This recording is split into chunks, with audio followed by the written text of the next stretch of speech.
জাতীয় বিশ্ববিদ্যালয়ের 2023-24 শিক্ষাবর্ষের অনার্স কোর্সের প্রথম রিলিজ স্লিপে যারা চান্স পেয়েছে তাদের ভর্তির কার্যক্রম চলছে।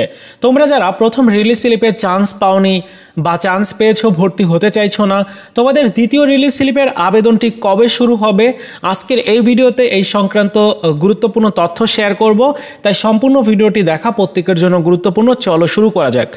প্রথম রিলিজ স্লিপের যে নোটিশ রয়েছে, ভর্তির নোটিশটির যে শিডিউল, এই শিডিউল অনুযায়ী তোমাদের দ্বিতীয় রিলিজ স্লিপের আবেদনটি শুরু হবে। তো দেখতে পাচ্ছ যে প্রথম রিলিজ স্লিপে যারা চান্স পেয়েছে তাদের ভর্তির তারিখ হচ্ছে আগামী 27 জুন পর্যন্ত। এই সময়টার মধ্যে ভর্তি হতে হবে। এরপর আরও দুইটা কার্যক্রম বাকি থাকে। একটা হচ্ছে কলেজ কর্তৃপক্ষ নির্দিষ্ট সময়ের মধ্যে তোমাদের প্রত্যেকের ভর্তি নিশ্চয়ন করে নেবে 1 জুলাইয়ের মধ্যে, এবং কলেজ কর্তৃপক্ষের নিকটে যে রেজিস্ট্রেশন ফি প্রতিটি শিক্ষার্থীর 565 টাকা, এইটা পাঠিয়ে দিতে হবে। তো আগামী 8 জুলাই পর্যন্ত পুরো কার্যক্রমটি চলবে। যেহেতু এই পুরো কার্যক্রমটি শেষ না হওয়া পর্যন্ত তোমাদের দ্বিতীয় রিলিজ স্লিপের আবেদনটি শুরু হবে না, সেই ক্ষেত্রে বিগত শিক্ষাবর্ষগুলোতে আমরা দেখেছি যে পুরো কার্যক্রমটি শেষ করার 5 থেকে 7 কর্মদিবসের মধ্যেই দ্বিতীয় রিলিজ স্লিপের আবেদনটি শুরু হয়ে যায়। তো এই শিক্ষাবর্ষেও এমনটি হবে। জাতীয় বিশ্ববিদ্যালয়ের ভর্তি সংশ্লিষ্ট একজন কর্মকর্তা জানিয়েছেন যে মোটামুটি 1 সপ্তাহের মধ্যেই, মানে পুরো কার্যক্রমটি শেষ হওয়ার 1 সপ্তাহের মধ্যেই দ্বিতীয় রিলিজ স্লিপের আবেদনটিও শুরু হয়ে যাবে।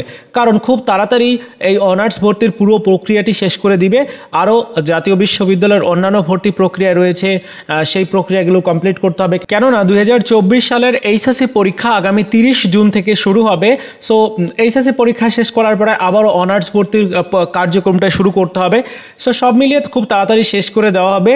তো আমরা যদি হিসাব করি যে পুরো কার্যক্রমটি শেষ হবে 8 জুলাই, এবং তোমাদের দ্বিতীয় রিলিজ স্লিপের কার্যক্রম যদি 1 সপ্তাহের মধ্যে শুরু করে, সেক্ষেত্রে আগামী 15 অথবা 16-17 জুলাই এর মধ্যেই কিন্তু তোমাদের দ্বিতীয় রিলিজ স্লিপের আবেদনটি শুরু হয়ে যাবে। আশা করি বিষয়টা তোমরা ক্লিয়ার। এখন অনেকে প্রশ্ন করতে পারো যে ভাইয়া দ্বিতীয় রিলিজ স্লিপে কারা আবেদন করতে পারবে? প্রথমত যারা প্রথম রিলিজ স্লিপে চান্স পাওনি, তোমরা দ্বিতীয় রিলিজ স্লিপে আবেদন করতে পারবে। দ্বিতীয়ত যারা চান্স পেয়েছে কিন্তু ভর্তি হচ্ছে না, তোমরাও কিন্তু আবেদন করতে পারবে দ্বিতীয় রিলিজ স্লিপে। এছাড়াও অনেকে প্রাথমিক আবেদন করেছিলে, প্রথম মেধা তালিকা, দ্বিতীয় মেধা তালিকা বা কোটা মেধা তালিকা চেক করেছো, কিন্তু কোনো কারণে প্রথম রিলিজ স্লিপে আবেদন করতে পারোনি, তোমরাও কিন্তু দ্বিতীয় রিলিজ স্লিপে আবেদন করার সুযোগ পাবে। এরকম বেশ কয়েকটি শর্ত রয়েছে, আমি শর্তগুলো নিয়ে আলোচনা করব অন্য একটা ভিডিওতে। আপাতত তোমরা জেনে রাখো দ্বিতীয় রিলিজ স্লিপের কার্যক্রম আগামী 15 অথবা 16 জুলাইয়ের মধ্যেই হয়তো শুরু হবে। আর দ্বিতীয় রিলিজ স্লিপে তুমি 5টি কলেজে আবেদন করতে পারবে নতুন করে, এবং 5টি কলেজে আবেদন করার ক্ষেত্রে তোমার বেশ কিছু কৌশল অবলম্বন করতে হবে। যেহেতু সর্বশেষ কার্যক্রম, তাই এমনভাবে আবেদন তোমার করতে হবে যাতে তুমি চান্স পেয়ে যাও যে কোনো একটা কলেজের কোনো একটা সাবজেক্টে, সেভাবে তোমাকে আবেদন করতে হবে। অন্যথায় তুমি কিন্তু অনার্সে আর ভর্তি হতে পারবে না, সেক্ষেত্রে তোমার কিন্তু একটা বছর নষ্ট হতে পারে। তো এই হচ্ছে ব্যাপার। এই ছিল আজকের মতো ভিডিও। দেখা হচ্ছে নতুন ভিডিওতে। ভালো থাকো সবাই, ধন্যবাদ।